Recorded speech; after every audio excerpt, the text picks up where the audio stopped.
Assalamualaikum, salam sejahtera. Berita tengah hari, edisi 26 September 2020 bersama saya Faris Izzat Syahrudin. Tumpuan utama hari ini, 70 hingga 75% pengundi tunai tanggungjawab sasaran SPR.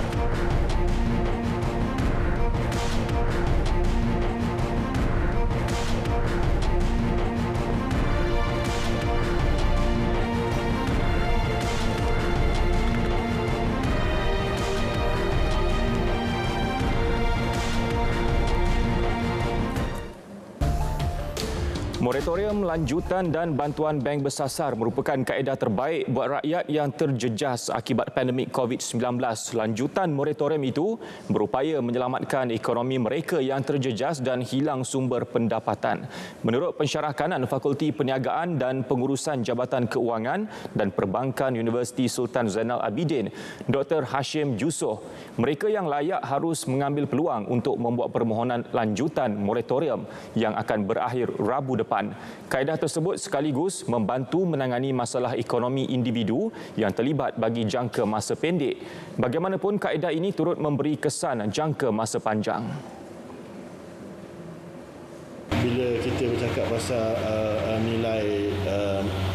nilai kini wang, dari satu segi tu sebenarnya bagus untuk customer tu sebab dia ada flexibility dari segi aliran tunai perbelanjaan, aliran tunai individu yang terjejas tadi.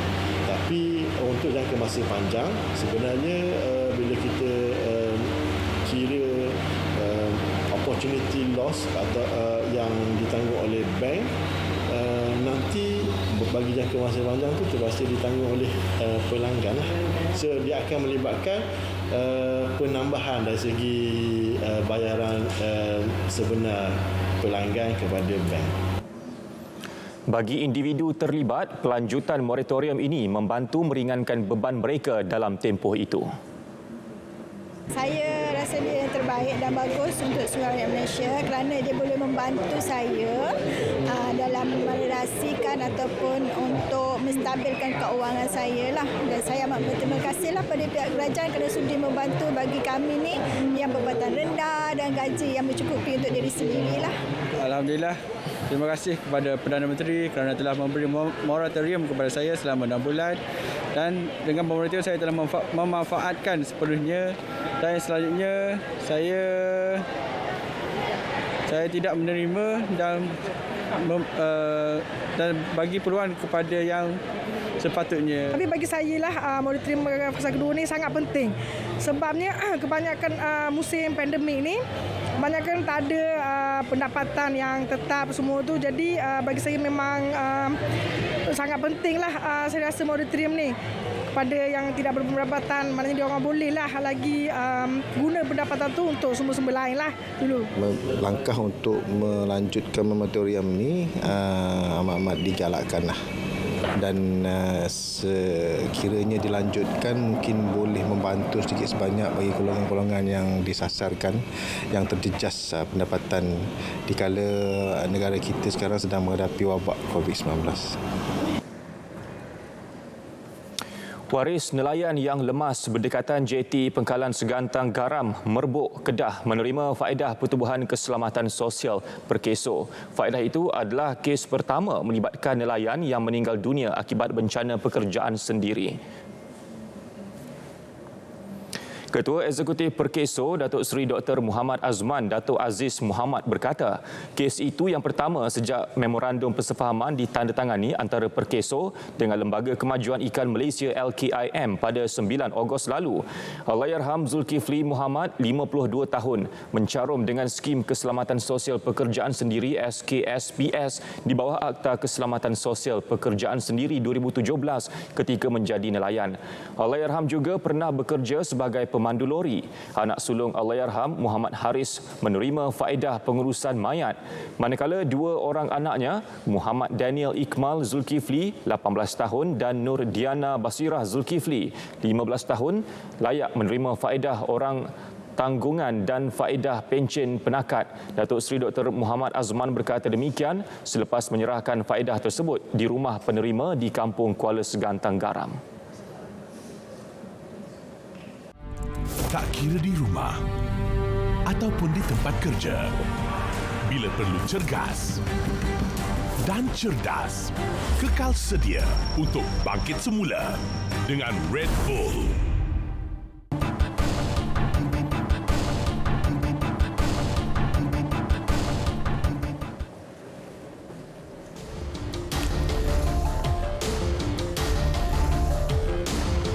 Baik, lapangan terbang antarabangsa Langkawi diiktiraf sebagai antara 7 lapangan terbang terbaik di dunia. Pengiktirafan Majlis Lapangan Terbang Antarabangsa itu berdasarkan prestasi baik secara konsisten dalam menyediakan perkhidmatan dan kemudahan pelanggan yang luar biasa.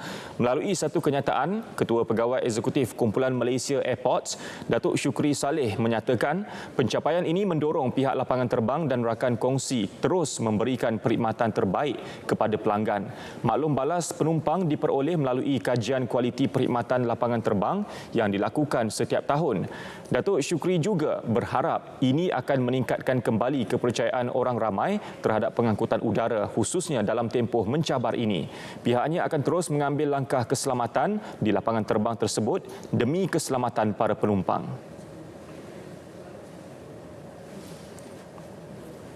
Syarikat Runcit Tenaga TNB, G-Sparks Sdn Berhad dan Malaysia Airlines Berhad MAB memeterai perjanjian dalam projek pemasangan panel solar di 4 bangunan KLIA. Menerusi kenyataan media, TNB menjelaskan projek itu dijangka siap pada April 2021. Di bawah perjanjian bekalan tenaga solar, MAB dijangka mampu menjimatkan bil elektrik berjumlah 15 juta ringgit selama 21 tahun mengikut kontrak yang ditetapkan. Penggunaan solar panel ini dijangka dapat mengimbangi pelepasan lebih 2,222 tan metrik karbon dioksida untuk tahun pertama. Panel solar fotovoltaik PV yang bakal dipasang itu mempunyai kapasiti 2.21 megawatt peak dan mampu menjana hampir 2.86 gigawatt jam tenaga hijau setahun.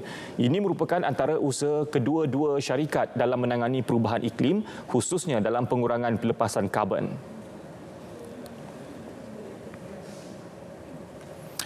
Serba Dinamik Holdings Berhad komited untuk mengurangkan kebergantungan hasil syarikat pembekalan tenaga itu dalam segmen cari gali minyak.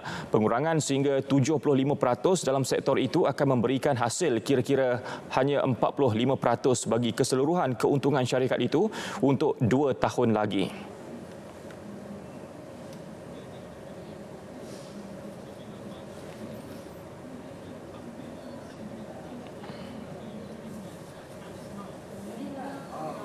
Now people would like to just bundle everything into a terminology that technology company. So meaning that when it is mentioned technology, automatically it is referring to ICT. It is also referring to other hardware that is bundled together to give the frontier solutions to the community and also to the industry. Bagi hasil sektor bukan cari gali, syarikat itu menyasarkan keuntungan sehingga 55% untuk 2 tahun akan datang. Tambahnya, Serba Dinamik menyasarkan keuntungan sebanyak 350 juta ringgit atau 7% hasil daripada sektor teknologi. Beliau ditemui media pada majlis menandatangani perjanjian persefahaman syarikat itu bersama Huawei Malaysia di Kuala Lumpur.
Pilihan Raya Umum DUN Sabah ke-16. Setakat 12 tengah hari tadi, Suruhanjaya Pilihan Raya SPR dalam kenyataannya memaklumkan peratusan keluar mengundi telah mencecah 41%. Dan untuk perincian selanjutnya berhubung hari penentuan pengundian PRU DUN Sabah ke-16. Kita terus bersama Syarizam Awang di Kompleks Penyiaran RTM Kota Kinabalu.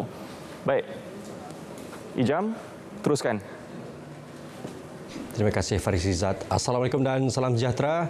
Suruhanjaya Pilihan Raya Malaysia SPR memberitahu setakat pukul 12.30 hari proses pengundian di 741 pusat mengundi bagi 73 kawasan Dewan Undangan Negeri berjalan lancar dan mematuhi SOP ditetapkan. Suruhanjaya Pilihan Raya Malaysia SPR memberitahu setakat pukul 12.30 hari proses pengundian di 741 pusat mengundi bagi 73 kawasan Dewan Undangan Negeri berjalan lancar dan mematuhi SOP ditetapkan.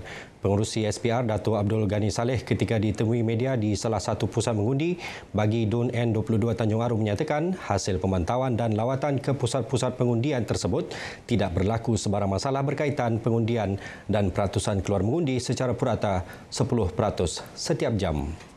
Jadi setakat lawatan kita hingga jam pukul 11, peratusan keluar mengundi hingga jam 11 pagi adalah 32%. 32%. Untuk sejam yang pertama 11%, sejam yang kedua 22%. Jadi kita nampak dia punya percentage tu almost on average 10 ke 11% lah dari awal. Jadi saya mau berharap sekali, saya menyuruh kepada semua pengundi-pengundi keluar mengundi, jangan lupa membawa kad pengenalan dan pada masa yang sama mematuhi kita punya peraturan COVID-19. Pagi tadi beliau melakukan lawatan ke SRJKC Chung Hua dan SMK Sanzek Kota Kinabalu bagi meninjau sendiri perjalanan pengundian di pusat pengundian berkenaan. Cuaca cerah sehingga tengah hari ini mendorong orang ramai terus keluar mengundi. Wartawan Iswadiman Samsudin melaporkan situasi semasa di pusat daerah mengundi PDM SMK Bukit Garam bagi DUN N58 Lamak. Silakan Iswadiman. Baik Zam, terima kasih. Ketika ini saya berada di Pusat Pengundian Sekolah Menengah Kebangsaan Bukit Garam, Kinabatangan.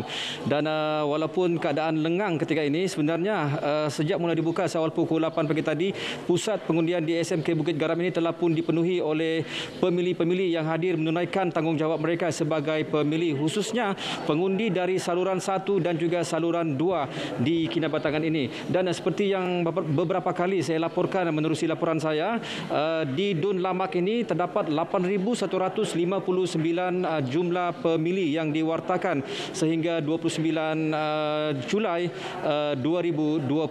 Dan daripada jumlah itu 4,233 adalah jumlah pemilih lelaki, manakala 3,926 adalah jumlah pemilih wanita. Baik, di DUN Lamak ini juga terdapat 6 pusat daerah mengundi yang diwujudkan, iaitu Pusat Mengundi Buang Sayang, Bukit Garam, Lamak, Balat, Kota Kinabatangan dan juga Usaha Jaya. Juga melibatkan 6 pusat pengundian. Selain di SMK Bukit Garam ini, 5 lagi pusat pengundian yang dibuka, iaitu di SK Buang Sayang, SK Sangau, SK Balat, SK Kota Kinabatangan dan juga SMK Bukit Garam 2. Dan kami dimaklumkan oleh SPR bahawa 2 pusat pengundian pusat pengundian iaitu melibatkan SK Sangau dan juga SK Balat akan ditutup awal.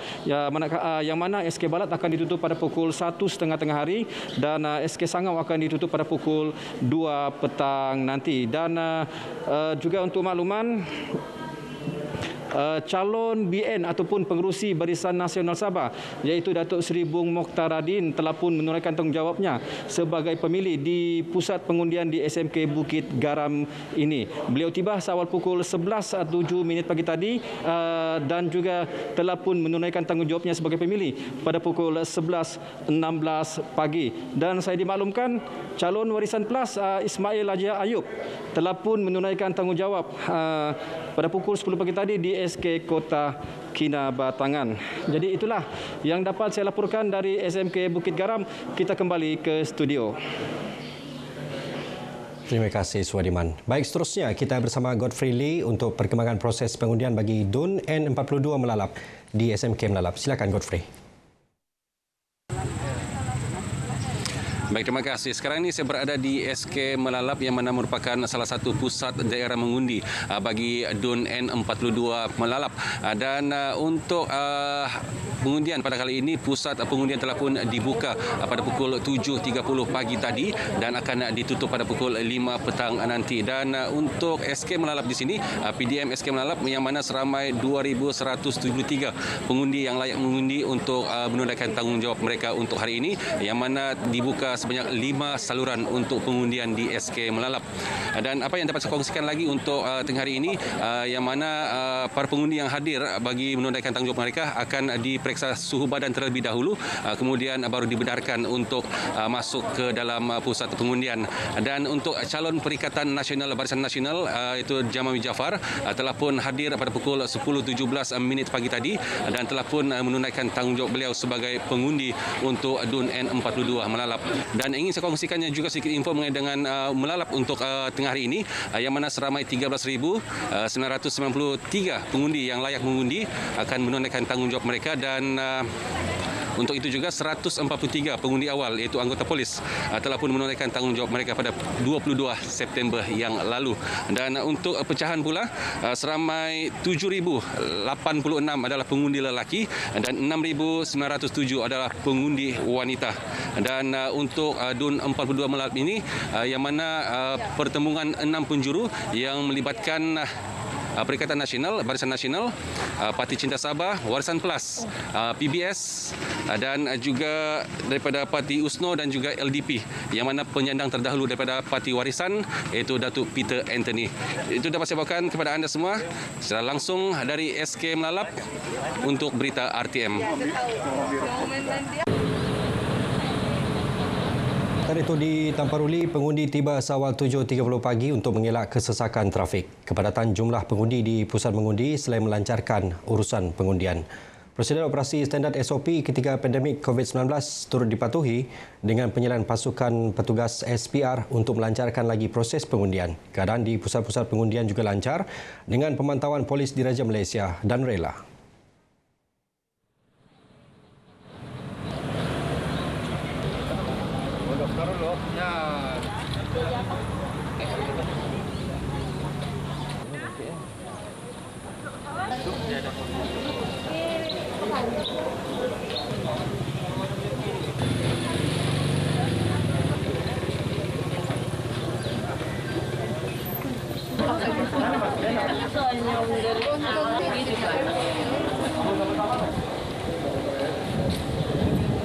Sudah mengundi, senang hati sudah. Lega. Ya, bagus. Tidak juga lama, mungkin beberapa mungkin 1-2 minit saja. Ya, tidak apalah, tidak lama juga. Ada sedikit je gemetar lah, tapi okey juga. Ini seramai 16,597 pengundi berdaftar. 73 kerusi yang dipertandingkan, tumpuan tentunya kepada calon-calon terdiri daripada pemimpin parti. Bagaimanapun, DUN N2 Bengkokah seharusnya menarik tumpuan juga, iaitu menyaksikan pertandingan calon teramai, iaitu seramai 11 penjuru. Apa yang menarik ialah DUN ini menyaksikan pertemuan PBS, Barisan Nasional, APCO, USNO, PCS, PPRS, Gagasan dan 4 calon bebas. Di pusat pengundian SK Kanibongan, 3 calon menunaikan tanggungjawab mereka pagi tadi. Calon Parti Bersatu Sabah PBS, Dr. Samuel Mupon, turut menunaikan tanggungjawab di SK Kanibongan. Beliau tiba di pusat pengundian pada pukul 8 pagi tadi. Sementara itu, Jun Sim Rumunzing, calon daripada UPCO, dan Omar Jalon, calon daripada USNO, turut kelihatan hadir mengundi di SK Kanibongan. Terdapat 10 pusat daerah mengundi bagi DUN Bengkokah. 5 pusat mengundi dibuka awal iaitu pada pukul 7.30 pagi. Manakala 5 pusat mengundi dibuka 7.30 pagi hingga 2 petang iaitu pusat mengundi SK Manggis, Mongkubo, SK Mapan-Mapan, SK Pantai, SK Pinapak dan SK Pandan Mandamai. Kawasan ini mempunyai 11,543 pemilih berdaftar dengan 91.38% merupakan pengundi Bumi Putra. DUN N2 Bengkokah antara 13 kerusi DUN Baharu. Manakala di DUN N72 Merotai, 6 pusat mengundi dengan 32 saluran mengundi dibuka. Menurut Pegawai Pengurus Pilihan Raya DUN N72 Merotai, Malim Supri, setakat 11 pagi tadi, peratusan keluar mengundi di ke-66 pusat mengundi DUN Merotai adalah 28.50%. DUN Merotai menyaksikan pertembungan 6 penjuru. Antara yang bertanding ialah calon Perikatan Nasional Muhammad Jalani Cacu, Syarifuddin Hatta, Parti Warisan, Liu Yunfah, Parti Harapan Rakyat Sabah, Abdullah Palile, calon Parti Cinta Sabah, calon Parti Liberal Demokratik LDP, Shim Nyat Nyun dan Hafizatul Halimah Muhammad, calon Pertubuhan Kebangsaan Sabah Bersatu USNO. Calon Perikatan Nasional Muhammad Jalani Cacu mengundi di Sekolah Kebangsaan Merotai Besar diiringi isteri dan selesai mengundi pada 9.30 pagi. Calon Parti Cinta Sabah Abdullah Palile turut mengundi di Sekolah Menengah Kebangsaan Abaka. Dalam pada itu, Syarifuddin Hatta merupakan penyandang kerusi DUN Merotai PRU 14 lalu. Kawasan ini mempunyai 15,020 pemilih berdaftar.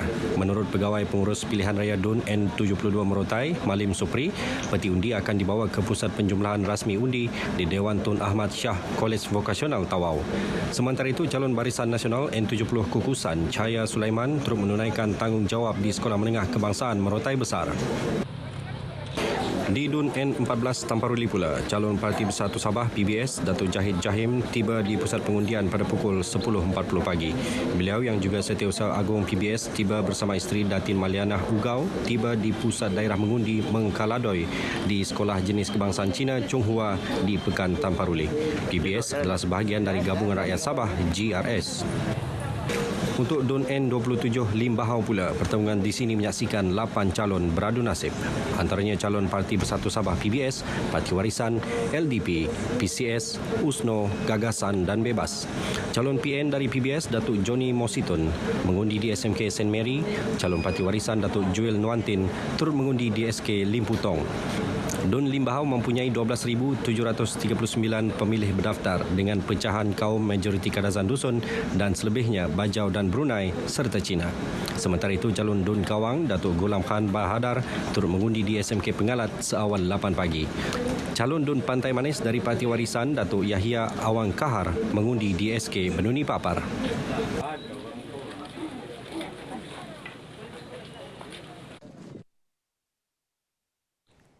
Calon Perikatan Nasional PN yang juga Presiden Parti Solidariti Tanah Airku STAR, Datuk Dr. Jeffrey Kitingan merupakan antara yang terawal mengundi di SK Pekan Tamunan.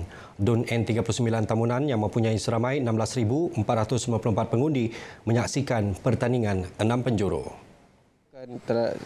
Peningkatan kes yang sekarang ni kan mendadak. Lepas tu di sini pemantauan kami adalah untuk yang bergejala dengan tidak bergejala lah. Begitu.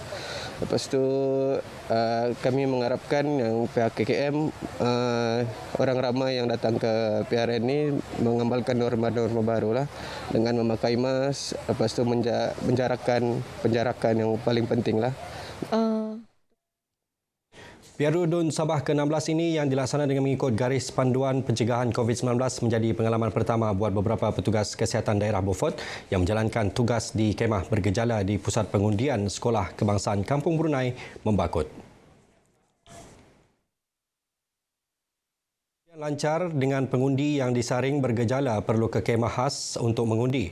Berkongsi perasaan, mereka berharap pengundi sentiasa mematuhi prosedur operasi standard ditetapkan.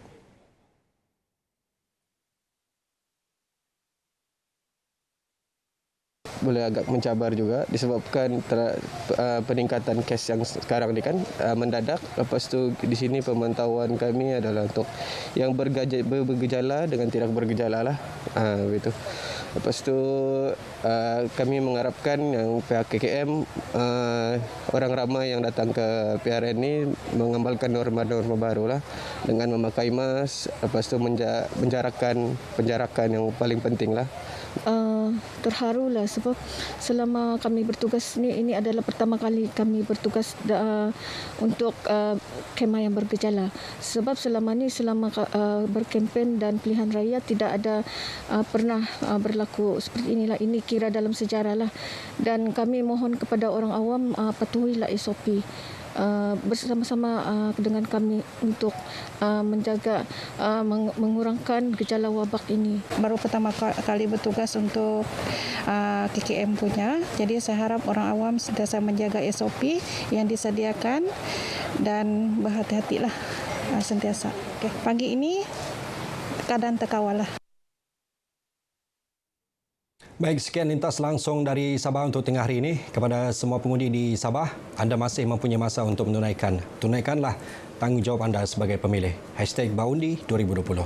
Pandemik COVID-19 belum berakhir. Jangan lupa patuhi SOP yang ditetapkan. Kembali ke Angkasa Puri, silakan Faris.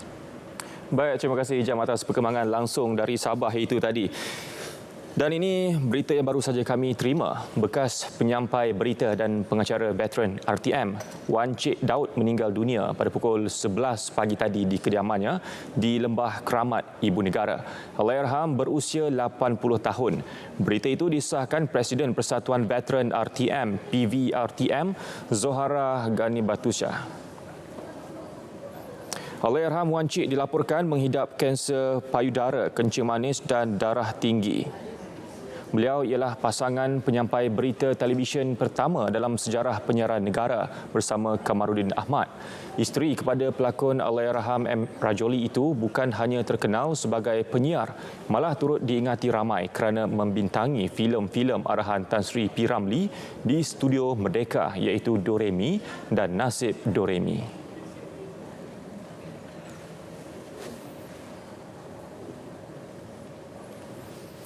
Baik, berita tengah hari edisi Sabtu 26 September 2020 berakhir di sini. Dan kepada semua pengundi di Sabah, pastikan anda menunaikan tanggungjawab dengan keluar mengundi sebelum pusat pengundian ditutup petang nanti.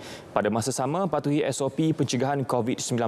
Pastikan anda terus bersama RTM untuk perkembangan semasa PRU Dun Sabah. Saya Faris Izzat Syaharudin. Assalamualaikum, salam hormat, jumpa lagi.